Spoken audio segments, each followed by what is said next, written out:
Assalamualaikum warahmatullahi wabarakatuh. Halo semuanya, perkenalkan saya Nadila Putri, NIM 2001121, selaku moderator dari kelompok 2. Baiklah, sebelumnya saya ucapkan terima kasih kepada Ibu Apoteker Mira Febrina Magister Sains, selaku dosen pengampu mata kuliah farmakologi klinik. Baiklah, kami dari kelompok 2 yang beranggotakan Atilah Fazira, Deska Z. Elzuela, Ica Winanda Anggraini, Kolista Sisilawati, Nadia Ayu Sasmita, dan saya Nadila Putri, Vivi Gita Nabila, dan Yolanda Selviana. Di sini kami kelompok 2 akan membahas mengenai farmakologi dengan materi obat-obat terkait sistem kardiovaskular, di mana obat-obat tersebut ada obat kardiotonik, obat anti angina, obat kardiaka, dan obat anti hipertensi. Obat anti angina, yang keempat obat kardiaka, yang terakhir yaitu obat anti hipertensi. Baiklah, untuk pertama kita akan membahas tentang pengertian obat sistem kardiovaskular. Nah, jadi obat kardiovaskular adalah senyawa yang digunakan untuk mencegah atau mengobati penyakit kardiovaskular atau buluh jantung. Penyakit ini menempati urutan pertama sebagai penyebab kematian di banyak negara. Di Amerika sekitar 51% kematian disebabkan oleh penyakit kardiovaskular. Untuk pengobatan penyakit flu jantung dapat digunakan kardiotonik, obat antiaritmia, obat anti hipertensi, dan diuretika. Untuk pengobatan beberapa penyakit pembuluh darah dapat dilakukan dengan cara pembedahan dan diberikan vasodilator, obat anti hipertensi, obat untuk aterosklerosis atau antipilemik, obat anti angina, dan antikoagulan. Berdasarkan efek farmakologisnya, obat kardiovaskular dibagi menjadi 6 kelompok, yaitu yang pertama kardiotonik, yang kedua obat anti aritmia, yang ketiga obat anti hipertensi, yang keempat obat anti angina, yang kelima vasodilator, dan terakhir adalah antilipemik. Dari selanjutnya yaitu obat kardiotonik.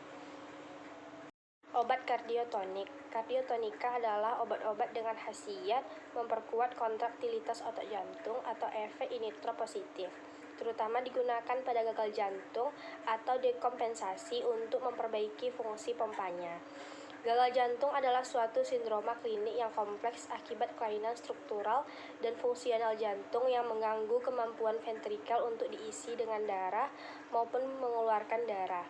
Sebagai akibat kelemahan jantung ini, darah terbendung di vena paru-paru dan kaki yang menimbulkan sesak nafas dan edema pada pergelangan kaki. Kelompok kardiotonika terdiri dari dopaminergika atau dopamin, ibupamin, dan dobutamin, glikosida jantung, digoksin, metildigoksin, dan digitoksin, penghambat fosfodiesterase atau amirinon dan milrinon. Obat kardiotonik memiliki efek inotrop positif dengan meningkatkan kekuatan kontraksi otot jantung. Ketika kekuatan kontraksi otot jantung meningkat, volume darah yang meninggalkan ventrikel kiri pada setiap kontraksi juga akan meningkat, maka curah jantung juga meningkat. Sebagai akibat kelemahan jantung ini, darah terbendung di vena paru-paru dan kaki yang menimbulkan sesak nafas dan edema pada pergelangan kaki. Tujuan utama pengobatan gagal jantung adalah yang pertama, mengurangi beban jantung atau istirahat, menurunkan berat badan, menghilangkan penyebab pembatasan asupan garam, dan lain-lain. Yang kedua, meningkatkan kontraktilitas miokard dengan senyawa-senyawa yang berefek inotropositif atau glikosida jantung, dan lain-lain. Yang ketiga, menekan preload dan afterload. Anti aritmia untuk memperbaiki frekuensi dan kelainan irama jantung. Glikosida jantung. Glikosida jantung mempunyai efek inotrop positif, yaitu memperkuat kontraksi otot jantung sehingga meningkatkan curah jantung. Efek inotrop positif terjadi melalui peningkatan konsentrasi ion Ca sitoplasma yang memacu kontraksi otot jantung. Semua obat ini berasal dari tumbuhan, dan yang terpenting adalah digitalis atau foxglove.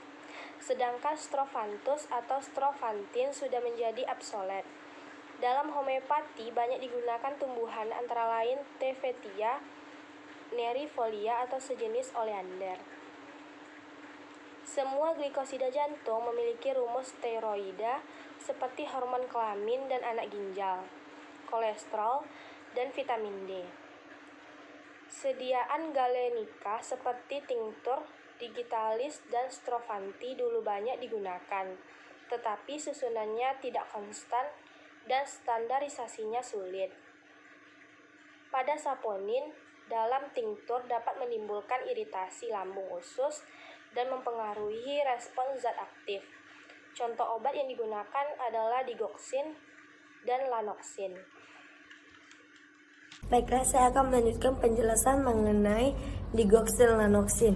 Digoxin dan digitoxin terdapat dalam daun tumbuhan Digitalis purpurea dan D. lanata sebagai aglukon dari glikosida, di mana rumus kimianya terdiri dari inti steroid dengan rantai samping cincin lekton tak jenuh. Penggunaannya terutama pada dekompensasi jantung dan fibrilisasi serambi dengan ritme bilik pesat. Efek samping berupa gangguan lambung sampai usus yaitu anoreksia, mual, muntah, diare, dan nyeri perut. Efek sentral yang ditimbulkan yaitu pusing, lemah otot, gelisah, dan konvulsi. Digoxin seringkali mengakibatkan aritmia jantung, khususnya ekstrasistole dan fibrilisasi bilik berbahaya yang dapat mengakibatkan shock fatal. Baiklah, selanjutnya mekanisme kerja.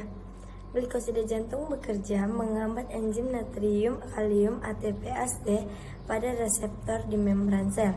Kemudian di miokardium, khususnya pertukaran ion-ion Na+, K+, diubah menjadi pertukaran ion-ion Na+, Ca++, meningkatkan influx Ca++ menjadi protein kontraktil tergantung Ca2+ pada otot sel jantung. Pada nodus AV, glikosida bekerja memperpanjang periode refraktor dan menurunkan kecepatan impuls supraventrikel yang ditransmisikan ke ventrikel. Mekanisme efek ini kurang dimengerti, tetapi tampaknya melibatkan peningkatan aktivitas vagal dan pengurangan sensitivitas nodus AV terhadap impuls simpatik. Kedua hal ini menyebabkan penekanan konduksi yang melewati nodus. Baiklah, selanjutnya farmakodinamik. Semua glikosida mempunyai farmakodinamika yang sama dan hanya berbeda dalam farmakokinetiknya. Glikosida jantung mempunyai efek yang pertama, meningkatkan kekuatan kontraksi otot jantung atau kerja intropik positif. Yang kedua, memperlambat frekuensi denyut jantung atau kerja kronotropik negatif. Yang ketiga, menekan hantaman rangsangan atau kerja dromotropik negatif. Dan yang keempat, menurunkan nilai ambang rangsang. Indikasi glikosida digitalis diindikasikan untuk yang pertama lama jantung kongesif dan yang kedua depresi nodus AV. Tujuan pemberian glikosida pada depresi nodus AV ialah untuk mengontrol respon ventrikal terhadap takikardi supraventrikel proksimal, flutter atrial, dan fibrilisasi atrial. Baiklah, efek sampingnya yaitu yang pertama gejala saluran cerna. Hilangnya nafsu makan dan mual atau muntah merupakan gejala paling dini yang timbul pada keracunan digitalis. Yang kedua, efek pada jantung, antara lain ekstrasitol, fibrilisasi atrium, fibrilisasi ventrikel, atau gangguan pembentukan rangsangan, serta dapat terjadi blok SA dan blok AV. Yang ketiga, susunan saraf, sakit kepala, trigeminal neuralgia, capek atau lemah, disorientasi, afasia, delirium, kopulasi, dan halusinasi. Yang keempat, gangguan penglihatan, krotopsia atau buta warna sebagian atau seluruhnya, penglihatan kabur, diplopia, dan skotomata atau adanya daerah buta atau sebagian buta dalam visus. Krotopsia yang sering terjadi adalah warna hijau dan warna kuning atau xanthopsia. Yang kelima, ada gejala lain yang terdiri atas. Yang pertama, pada laki-laki ada kalanya terjadi ginekosmastia atau menyerupai efek estrogen. Yang kedua, kelainan kulit dapat berupa urtikaria. Yang ketiga, eosinofilia yang nyata dalam darah. Dan yang keempat, koagulasi darah. Belum ada data-data yang jelas dari klinik. Selanjutnya, interaksi obat. Yang pertama, hipokalemia dan hipomagnesemia merupakan predisposisi untuk intoxikasi digitalis. Yang kedua, kalsium dan digitalis mempunyai efek yang sama pada miokard. Efek intratropik, digitalis yang positif kemungkinan besar melalui efek kalsium. Yang ketiga, barbiturat, rifampicin, phenylbutazone, dan phenytoin menginduksi enzim mikrosomal hati sehingga meningkatkan metabolisme digitoksin. Yang keempat, diuretik atau potasium longsing diuretik. Chlorothalidone, etakrinik, furosemid, dan golongan diuretik diazid yang saling memperkuat efek glikosida jantung. Yang kelima, obat simptomimetik memudahkan terjadinya ectopic pacemaker. Yang keenam, neomycin mengganggu absorpsi digitalis. Yang ketujuh, verapamil, nifedipine, amiodaron, quinidin, tetrasiklim, diazepam, eritromycin, dan hipotiroid dapat meningkatkan efek digoksin, antasidin, prednison, rifampicin, dan hipertiroid dapat menurunkan efek glikosin. Selanjutnya, dopaminergika. Dopamin adalah neurotransmitter yang sering dipakai sebagai prekursor adrenalin.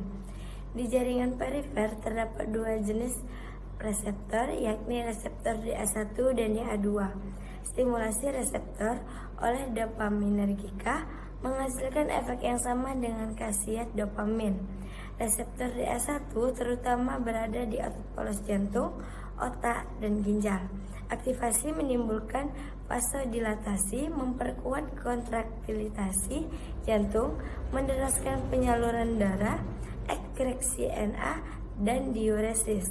Dopaminergika DA1 yang menstimulasi reseptor DA1 adalah dopamin, dabutamin, dan ibupamin yang khusus digunakan pada dekompensasi dan shock jantung. Reseptor DA2 terdapat di saraf dan panglia simpatis juga dalam jantung dan kulit. Aktivasinya mengakibatkan penghambatan pelepasan adrenalin. Pada kulit anak ginjal, stimulasi pelepasan aldosteron, stimulasi reseptor DA2 di adenohipofisis dan semotigirzon atau CTG menghambat pelepasan prokaltin dan menginduksi muntah.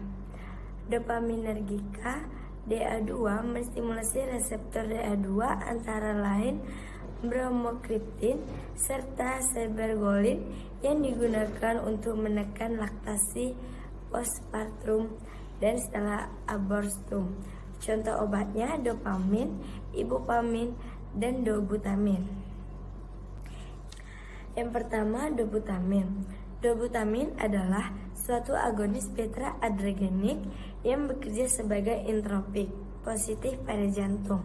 Dalam dosis sedang, dopamin meningkatkan kontraktilitas miokard tanpa meningkatkan frekuensi denyut jantung. Sedangkan dosis yang lebih tinggi meningkatkan tekanan darah dan frekuensi denyut jantung. Hal ini agaknya menunjukkan kerja yang relatif sensitif pada otot ventrikal. Jadi, secara relatif, dobutamin lebih menonjol dalam hal meningkatkan kontraktilitas otot jantung daripada meningkatkan frekuensi denyut jantung, sehingga obat tersebut menghasilkan intropik positif.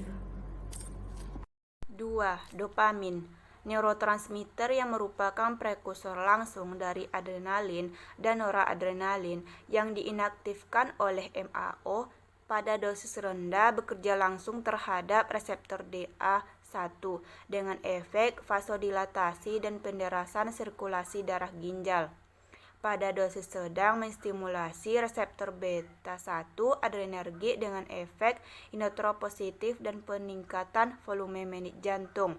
Pada dosis tinggi bekerja secara tak langsung terhadap reseptor alpha-1 adrenergik dengan efek vasokonstriksi dan meningkatnya TD. Dopamin ini digunakan pada keadaan shock antara lain sesudah infark jantung dan beda jantung terbuka. Efek sampingnya yaitu berupa gangguan ritme, nyeri kepala, muntah, dan rasa sesak. Dosis yang digunakan pada infus 4 pada shock 1-5 mikrogram per kilogram per menit. Pada dekompensasi semula 0,5 sampai 1 mikrogram per kilogram per menit. Doputamin adalah derivat sintetis yang primer. Yang ketiga yaitu ibupamin. Bekerja terhadap reseptor DA dengan vasodilatasi perifer. Digunakan khusus pada dekompensasi ringan dan dikombinasikan dengan diuretikum. Efek samping yang dihasilkan antara lain debar jantung, takikardia, gangguan ritme dan lambung usus, nyeri kepala dan pusing, hipotensi dan hipertensi. Interaksi antagonis dopamin dapat memperlemah efek ibupamin adrenolitika, dapat memperkuat vasokonstriksi alfa adrenergik. Dosis yang biasa digunakan oral 3 kali sehari 100 mg sebelum makan atau 2 kali sehari 200 mg sebelum makan bersama tiazid. Efek samping ibupamin. Yang pertama, takikardia dan hipertensi. Dalam hal ini dosisnya diturunkan. Yang kedua, mual, sakit kepala, palpitasi, nyeri angina, sesak napas, dan aritmia ventrikal yang kadang-kadang bisa terjadi. Yang ketiga, fibrilasi atrium pada penderita dengan penyakit jantung koroner tanpa gagal jantung. Dopamin dapat menyebabkan iskemik miokard. Toksisitas karena efek elektrofisiologi yang disebabkan oleh dobutamin tidak jauh berbeda dengan isoproterenol dan dopamin. Aritmia kordis dapat terjadi. Dobutamin menambah konduksi AV dan dibarengi dengan fibrilasi atrial. 5-10% pasien memakai dobutamin. Irama jantung dan tekanan sistoliknya meningkat. Efek tersebut segera berkurang bila dosis diturunkan. Selanjutnya yaitu penghambat fosfodiesterase. Obat-obat ini berkhasiat inotropositif dan vasodilatasi. Mekanisme kerjanya yaitu menghambat fosfodiesterase tipe 3 di miokard dan pembuluh hingga kadar adenosina monofosfat siklik intraseluler dinaikkan. Hal ini mengakibatkan peningkatan resorpsi kalsium dalam sel miokard dengan efek perbaikan kontraktilitas jantung. Di jaringan otot polos, kadar adenosina monofosfat siklik yang meningkat dapat menurunkan penyerapan kalsium dengan efek vasodilatasi. Penggunaannya terbatas hanya pada klinik. Untuk terapi singkat dari bentuk hebat dekompensasi bila obat-obat lain kurang efektif. Obat yang digunakan antara lain yaitu amrinon dan milrinon, sedangkan dipiridanol tidak digunakan pada dekompensasi melainkan pada angina pectoris. Zat ini juga berkhasiat menghambat agregasi. Contoh obatnya yaitu amrinon, bipiridin, dan milrinon. Yang pertama yaitu amrinon. Obat ini terutama digunakan untuk penanganan singkat, maksimalnya itu 48 jam. Dekompensasi kronis yang sukar dikendalikan dengan obat lain. Efek timbul setelah 10 menit dan tergantung dosis bertahannya antara 0,5 sampai 2 jam. Plasma waktu 1/2 lebih kurang 3,6 jam. Efek samping yang ditimbulkan yaitu berupa gangguan lambung, usus, demam, hipotensi, dan aritmia. Dosisnya itu infus intravena 5-10 mikrogram per kilogram per menit. Adapun milrinon adalah derivat karbonitril dengan khasiat dan penggunaannya sama. Dosis yang biasa digunakan yaitu infus intravena 0,375 sampai 0,75 mikrogram per kilogram per menit. Yang kedua yaitu bipiridin Farmakokinetik, inemrion dan milrinon merupakan komponen piperidin yang menghambat fosfodiesterase isozim 3 atau PDE3, aktif baik secara oral dan parenteral, namun hanya tersedia dalam bentuk parenteral. Waktu paruhnya 3-6 jam, dengan 10-40% diekskresikan lewat urin. Farmakodinamik, piperidin meningkatkan kontraktilitas miokardium dengan cara meningkatkan influx kalsium ke dalam jantung selama potensial aksi. Obat ini juga dapat mengatur konsentrasi perpindahan kalsium intraseluler dengan memengaruhi retikulum sarkoplasma dan juga memiliki efek vasodilatasi. Inhibisi dari PDE3 mengarah kepada peningkatan CAMP dan peningkatan kontraktilitas dan vasodilatasi. Efek sampingnya yaitu toksisitas dari inemrion mencakup mual muntah dan aritmia, trombositopenia dan perubahan enzim hati. Sedangkan milrinon memiliki efek samping yang lebih rendah kecuali aritmia. Kedua obat ini sekarang hanya dipakai secara intravena dan berfungsi untuk gagal ginjal akut atau perburukan gagal ginjal kronik.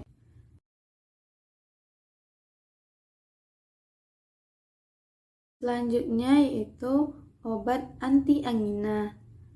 Angina pectoris adalah nyeri dada hebat yang terjadi ketika aliran darah koroner tidak cukup memberikan oksigen yang dibutuhkan oleh jantung, dan ini disebut sebagai iskemia jaringan, di mana obat-obat fasilisator dapat digunakan. Antiangina adalah obat untuk ketidakseimbangan antara permintaan dan penyediaan oksigen pada salah satu bagian jantung atau angina pectoris. Beberapa penyebab angina antara lain yang pertama, kebutuhan oksigen meningkat. Yang kedua, penyediaan oksigen menurun karena sumbatan vaskular. Adapun cara kerja antiangina yaitu yang pertama, menurunkan kebutuhan jantung akan oksigen dengan jalan menurunkan kerjanya atau penyekat reseptor beta. Yang kedua, melebarkan pembuluh darah koroner sehingga memperlancar aliran darah atau vasodilator. Yang ketiga, kombinasi keduanya. Adapun contoh obat anti-angina yaitu nitrat organik. Farmakodinamik yaitu yang pertama, dilatasi pembuluh darah sehingga dapat menyebabkan hipotensi atau sinkop. Yang kedua, relaksasi otot polos. Nitrat organik membentuk NO. Kemudian menstimulasi guanilat siklase sehingga kadar siklip GMP meningkat. Relaksasi otot polos atau vasodilatasi. Yang ketiga, menghilangkan nyeri dada, bukan disebabkan vasodilatasi, tetapi karena menurunnya kerja jantung. Pada dosis tinggi dan pemberian cepat menyebabkan venodilatasi dan dilatasi arterial peripheral, tekanan sistol dan diastol menurun, curah jantung menurun, dan frekuensi jantung meningkat atau takikardi. Efek hipotensi terutama pada posisi berdiri, karena semakin banyak darah yang menggumpal di pena, curah darah jantung menurun. Menurunnya kerja jantung akibat efek dilatasi pembuluh darah sistemik sehingga menyebabkan penurunan aliran darah balik ke jantung. Farmakokinetik nitrat organik yaitu metabolisme nitrat organik terjadi di hati. Kadar puncak 4 menit setelah pemberian sublingual. Ekskresi sebagian besar lewat ginjal. Kelas selanjutnya ada nitrat organik dalam sediaan dan posologinya, di mana sediaan dan posologinya ini yang pertama ada untuk serangan. Untuk serangan ini baik digunakan sediaan sublingual seperti isosorbit dinitrat 30% yaitu 2,5 sampai 10 mg, kemudian nitrogliserin yaitu 38% sebanyak 0,15 sampai 0,6 mg. Selanjutnya untuk pencegahan digunakan sediaan peroral. Nah, sediaan peroral ini kadar puncaknya 60 sampai 90 menit dan lama kerjanya 3 sampai 6 jam. Kemudian ada parenteral secara intravena itu baik digunakan untuk fase koroner, kemudian angina pectoris tidak stabil, kemudian angina akut, dan gagal jantung kongestif. Selanjutnya ada salep untuk profilaksis, di mana itu puncaknya ya 60 menit dan lama kerjanya 4-8 jam. Selanjutnya ada nitrat kerja singkat atau serangan akut, digunakan sediaan sublingual dan ambil nitrat inhalasi. Ada juga nitrat kerja lama, di mana ada sediaan oral seperti nitrogliserin, isosorbit nitrat, dan lainnya. Kemudian ada nitrogliserin topikal, nitrogliserin transmukosal atau bukal, dan nitrogliserin infus intravena. Selanjutnya ada efek samping. Efek samping ini itu ada sakit kepala, hipotensi, meningkatnya darah iskemia. Kemudian ada indikasinya yaitu untuk gagal jantung kongestif, angina pectoris, dan infark jantung. Setelah nitrat organik, kita masuk ke beta blocker. Nah, beta blocker itu adalah obat yang memblok reseptor beta, tapi tidak mempengaruhi reseptor alfa. Nah, beta blocker ini menghambat pengaruh epinefrin sehingga frekuensi denyut jantung menurun. Kemudian beta blocker ini juga meningkatkan suplai oksigen miokard sehingga perfusi subendokard itu meningkat. Nah, untuk farmakodinamiknya yaitu beta blocker menghambat efek obat adrenergik baik norepinefrin dan epiendogen maupun obat adrenergik eksogen. Kemudian beta blocker kardioselektif, artinya mempunyai afinitas yang lebih besar terhadap reseptor beta 1 daripada beta 2. Kemudian ada propanolol, oxprenolol, alprenolol, acebutolol, metoprolol, dan pindolol maupun labetalol mempunyai efek MSA atau membrane stabilizing activity, yaitu efek anestetik lokal. Kemudian ada kardiovaskular, yaitu mengurangi denyut jantung dan kontraktilitas miokard. Kemudian menurunkan tekanan darah. Selanjutnya ada anti-aritmia, yaitu mengurangi denyut dan aktivitas fokus ke ektopik. Kemudian menghambat efek vasodilatasi dan efek tremor, efek bronkospasme, menghambat glikogenolisis di hati, menghambat aktivitas enzim lipase, dan menghambat sekresi renin. Selanjutnya ada farmakokinetik. Yang pertama ada beta blocker larut lemak, contohnya propanolol, alprenolol, oxprenolol, labetalol, dan metoprolol. Itu diabsorpsi baik 90%. Kemudian ada beta blocker larut air seperti sotalol, nadolol, dan atenolol, itu kurang baik absorpsinya. Kemudian ada sediaan dan ada kardioselektif dan non kardioselektif. Untuk contoh obatnya itu ada propanolol tablet 10 mg dan 40 mg. Kapsul lepas lambat itu 160 mg. Kemudian alprenolol itu tablet 50 mg, oxprenolol itu tablet 40 dan 80 mg. Tablet lepas lambatnya itu 80 mg. Kemudian ada metoprolol itu tablet 50 dan 100 mg, lepas lambatnya 100 mg. Kemudian bisoprolol itu tablet 5 mg. Kemudian acebutolol itu kapsul 200 mg dan tablet 400 mg. Kemudian ada pindolol itu tablet 5 dan 10 mg. Kemudian nadolol tablet 40 dan 80 mg. Kemudian ada atenolol itu tablet 50 dan 100 mg. Selanjutnya efek samping. Nah, efek samping yang pertama itu ada akibat efek farmakologinya seperti bradikardi, blok AV atau atrioventrikular, gagal jantung, dan bronkospasme. Kemudian ada sel cerna seperti mual, muntah, diare, dan konstipasi. Kemudian ada sentral, itu mimpi buruk, insomnia, halusinasi, rasa capai, pusing, dan depresi. Kemudian untuk alergi ada ras, demam, dan purpura. Kemudian untuk dosis lebih itu ada hipotensi, bradikardi, kejang, dan depresi. Untuk indikasi dan kontraindikasi. Yang pertama yaitu indikasi untuk angina pectoris, aritmia, hipertensi, infark miokard, kardiomiopati, obstruktif hipertropik. Kemudian ada feokromositoma, itu takikardi dan aritmia akibat tumor. Kemudian ada tirotoksikosis, migrain, glaukoma, dan ansietas. Kemudian untuk kontraindikasi yaitu penyakit paru obstruktif, diabetes mellitus atau hipoglikemia, penyakit vaskular, dan disfungsi jantung.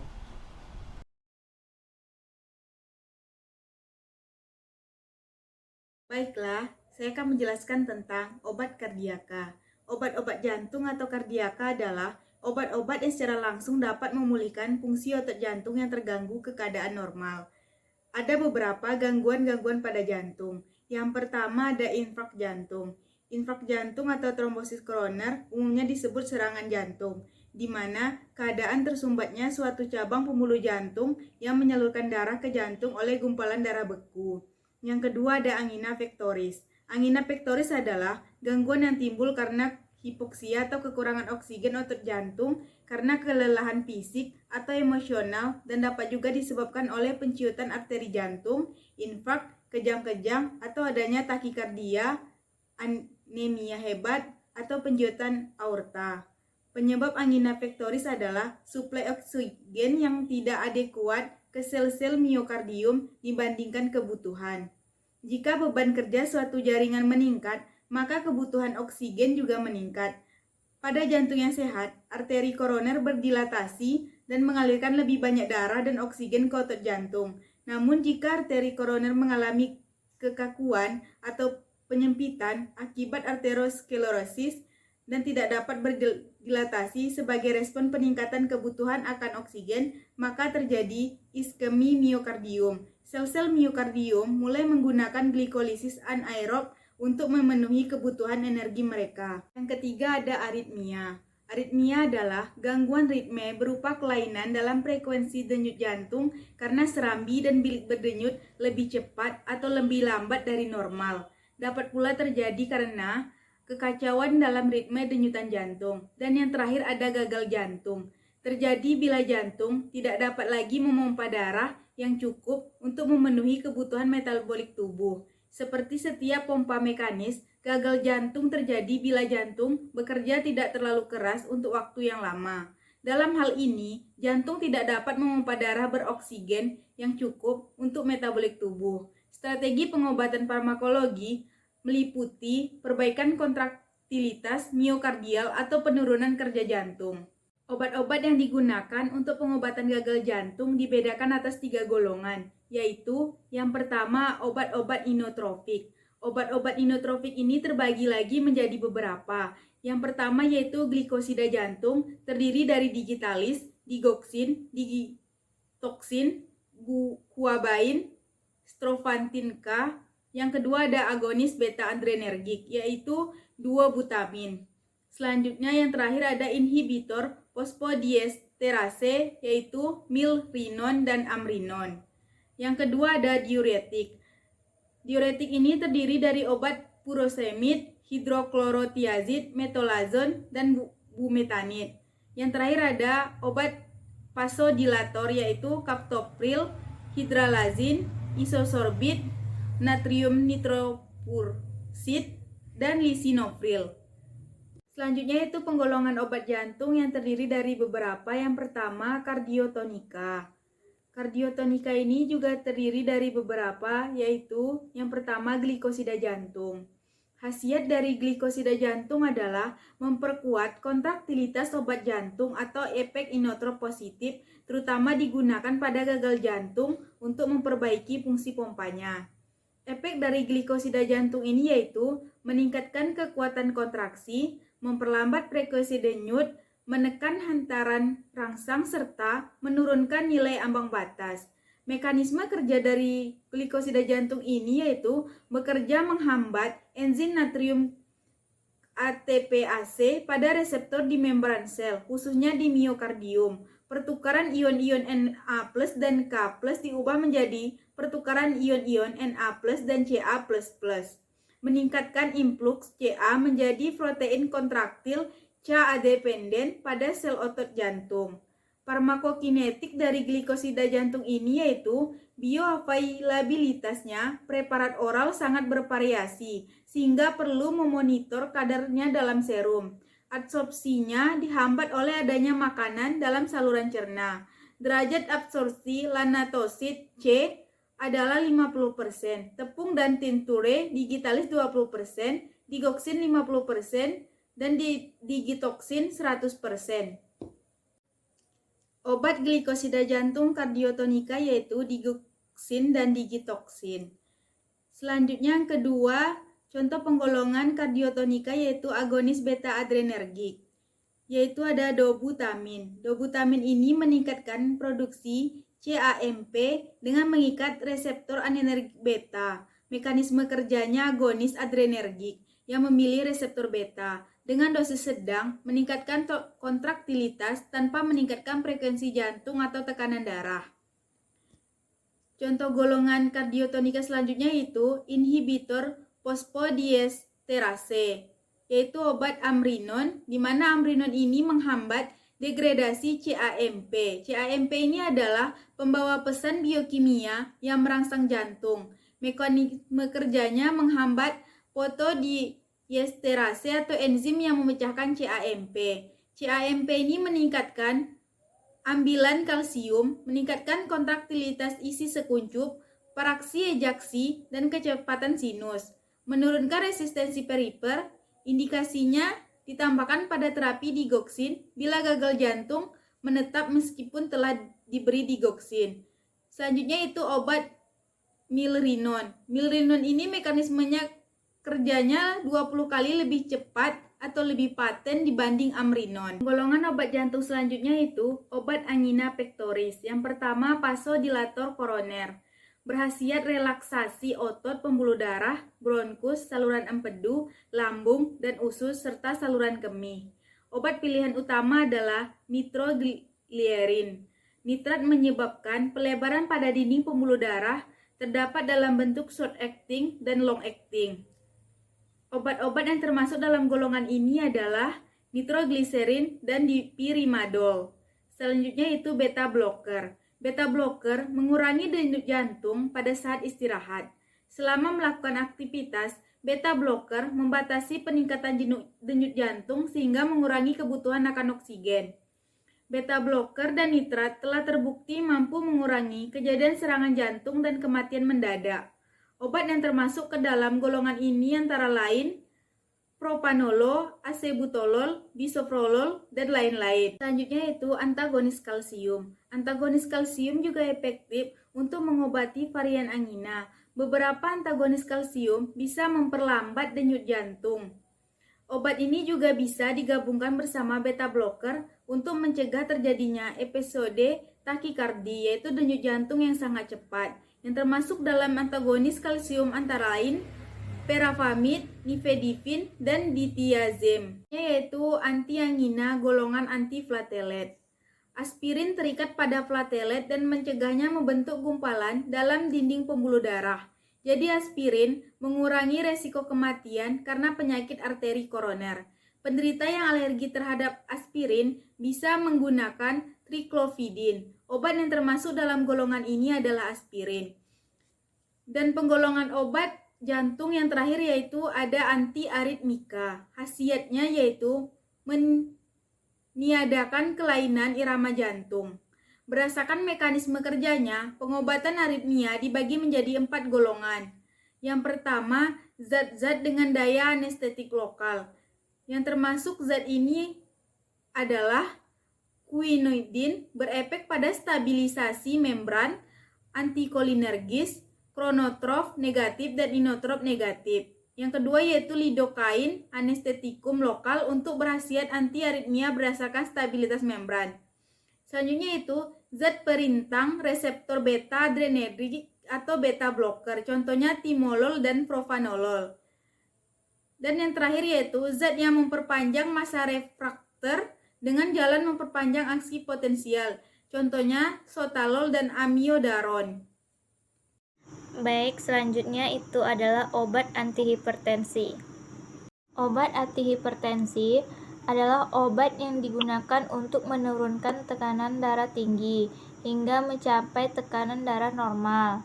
Semua obat antihipertensi bekerja pada suatu atau lebih tempat kontrol autonomis. Dengan efek tersebut akan terjadi dengan mempengaruhi mekanisme normal regulasi TD. Klasifikasi hipertensi berdasarkan penyebabnya. A. Hipertensi esensial atau primer, usia, stres psikologis, dan hereditas atau keturunan sekitar 90%. B. Hipertensi sekunder, kelainan pembuluh darah ginjal, gangguan kelenjar tiroid atau hipertiroid, penyakit adrenal sekitar 10%.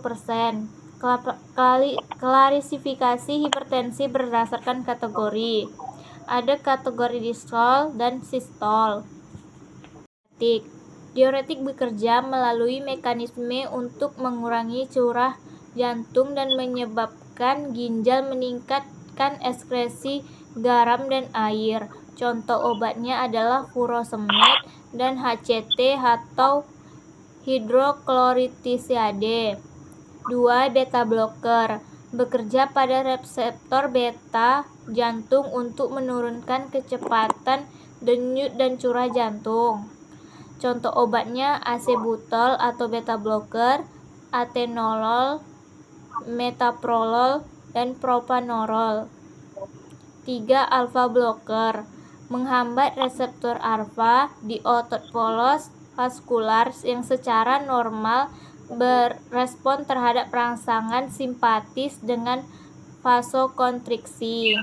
4. C. Antagonis menurunkan kontraksi otot polos jantung atau arteri dengan mengintervensi infus kalsium yang dibutuhkan untuk kontraksi. Penghambat kalsium memiliki kemampuan yang berbeda-beda dan menurunkan denyut jantung volume secukupnya dan resistensi perifer. Contoh obatnya adalah diltiazem, nifedipin, dan verapamil. 5. Penghambat AC berfungsi untuk menurunkan angiotensin 2 dengan menghambat enzim yang diperlukan untuk mengubah angiotensin 1 menjadi angiotensin 2. Contoh obatnya adalah captopril, lisinopril, dan rampiril. 6. Fasilitor. Contoh obatnya adalah hidrazilin. Baik, selanjutnya akan saya kembalikan kepada moderator.